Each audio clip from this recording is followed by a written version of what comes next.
Hello दोस्तों, मैं detective mister Singh. आज मैं अपनी लाइफ की एक ऐसी केस को बताने जा रहा हूँ जिसने मेरा दिमाग हिला कर रख दिया। और आप भी चौंक जाएंगे कि ये कैसे हुआ, क्या हुआ। तो एंड तक बने रहिएगा मेरे साथ और आपको भी बताना है कि इनमें से क्राइम किसने किया है। एक शाम मुझे एक अर्जेंट कॉल मिलता है। मीशा, एक कॉलेज स्टूडेंट का फार्म हाउस में मर्डर हो गया है। ये मर्डर ऐसा स्टेज लग रहा था जैसे कोई पुरानी फिल्म का सीन हो, क्योंकि लोकल पुलिस को कुछ समझ में नहीं आ रहा था। इसीलिए केस मुझे दिया गया। जब मैं क्राइम सीन पर पहुंचा तो वहां मैंने देखा कि सब कुछ केयरफुली प्लान्ड था, जैसे कि किसी ने किसी पर शक डालने का पूरा बंदोबस्त किया हो। एक ग्लास का टूटा टुकड़ा, एक डायरी जिसमें कुछ पर्सनल एंट्रीज हैं और एक स्कार्फ जो राहुल का था। मर्डर सस्पेक्ट में टोटल 5 लोग शक के घेरे में थे। जब हम वहां क्राइम सीन पर इन्वेस्टिगेशन कर रहे थे तभी वहां राहुल पहुंचा और रोते रोते कहने लगा, ईशा मेरी गर्लफ्रेंड थी। मुझे कल रात उसे ऐसा अकेले नहीं छोड़ना चाहिए था। हमारी लड़ाई हुई और मैं गुस्से में उसे अकेले छोड़कर चला गया।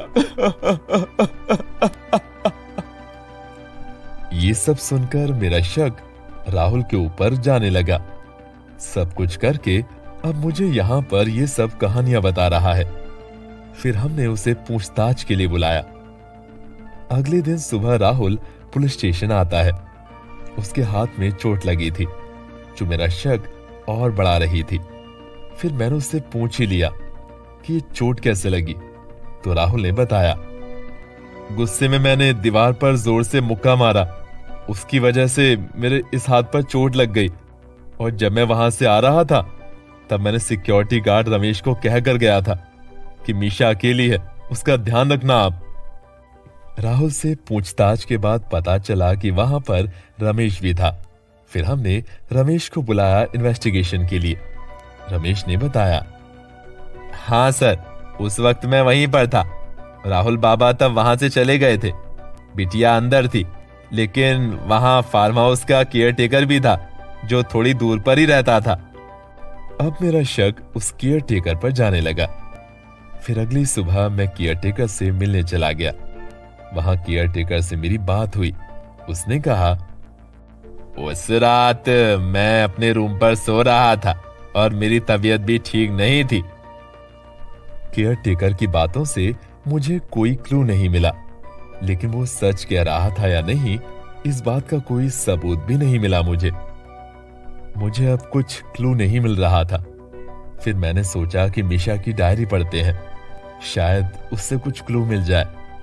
डायरी में उसकी दोस्त अंजलि का जिक्र था जो उसके बहुत क्लोज थी। फिर मैं अंजलि के पास पहुंचा, उसके हॉस्टल में। वहां उससे पूछताछ की। अंजलि काफी इमोशनल और अपसेट लग रही थी।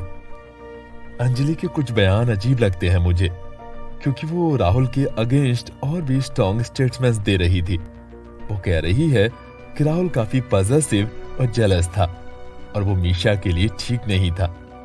फिर जब मैंने मीशा का फोन चेक किया, मुझे उसमें लास्ट मोहित के चैट्स दिखे जिसमें उसने अपने प्यार का इजहार कर रखा था।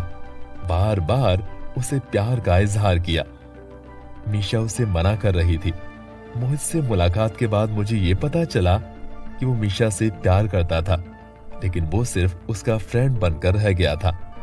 लेकिन उसके मैसेजेस मीशा को रिसेंटली कुछ और ही कहते हैं, जैसे वो उसके रिश्ते में इंटरफेयर करने की कोशिश कर रहा हो।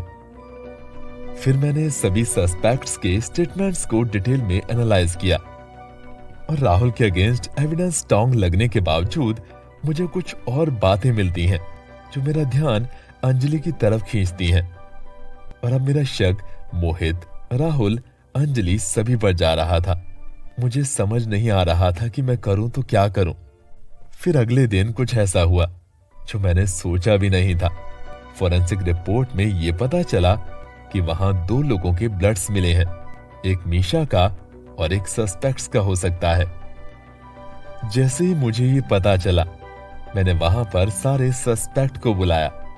वहां उन सब में अंजलि काफी नर्वस और अनईजी एक्ट कर रही थी। फिर ब्लड सैंपल मैच किए गए और आप सोच भी नहीं सकते कि क्या हुआ। किसी का भी ब्लड मैच नहीं हुआ। मेरी टेंशन और बढ़ गई। मैं सोचने लगा कि शायद क्रिमिनल इनमें से कोई नहीं है, ये कोई बाहरी आदमी हो सकता है। मुझे समझ नहीं आ रहा था कि केस कैसे सॉल्व करूं। मैं रात को परेशान होकर बहुत सोच रहा था। तभी मेरे दिमाग में आया कि उस दिन अंजलि काफी नर्वस और अनईजी एक्ट कर रही थी और ब्लड देने से डर भी रही थी, जबकि उस रात वो वहां थी ही नहीं। मेरा शक और बढ़ रहा था। फिर मैं उसी रात अंजलि से मिलने चला गया और मैंने अपने तरीके से पूछताछ चालू कर दी। मैंने कहा, ब्लड सैंपल आ गए हैं और ब्लड सैंपल तुम्हारे ब्लड से मैच हो रहा है। तो अंजलि जोर जोर से रोने लगी और कहने लगी, मीशा मानने को तैयार नहीं थी हमारे रिश्ते के लिए। मैं उसे बहुत प्यार करती थी, तब भी वो मुझे राहुल के साथ रहकर धोखा दे रही थी। तो हमारी बहस होने लगी और मैंने उसे धक्का दिया और उसका सर टेबल पर जा लगा और मीशा ने सांस लेनी बंद कर दी। मेरे पास कोई ऑप्शन नहीं था, तो मैंने राहुल को फंसाने का सोचा, क्योंकि राहुल कुछ देर पहले ही वहां से गया था और मुझे आते हुए भी किसी ने देखा नहीं था। तो ये सब का फायदा उठाकर मैंने राहुल को फंसाने का सोचा। सब कुछ उस हिसाब से अरेंज कर दिया। फिर मैं अंजलि को अरेस्ट करता हूँ, केस क्लोज करता हूँ और मीशा के परिवार को इंसाफ दिलाता हूँ।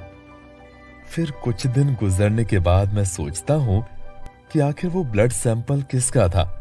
वहां इसका मतलब अंजलि के साथ कोई और भी था। कौन था वो सेकंड सस्पेक्ट और क्या कभी इस केस का असली एंड हो पाएगा? दोस्तों, इस तरह की रोमांचक कहानियों के लिए हमारे चैनल को लाइक करें, सब्सक्राइब करें और ज्यादा से ज्यादा शेयर करें। मैं मिलूंगा आपसे अगली कहानी के साथ। तब तक के लिए बाय बाय।